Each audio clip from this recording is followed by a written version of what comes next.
Welcome.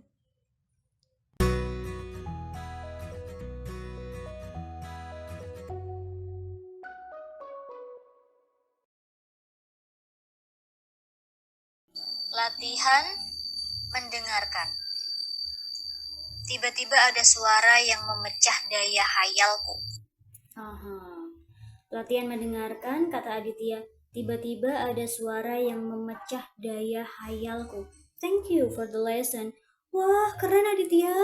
Hampir sempurna. Cuma kurang satu huruf aja ya.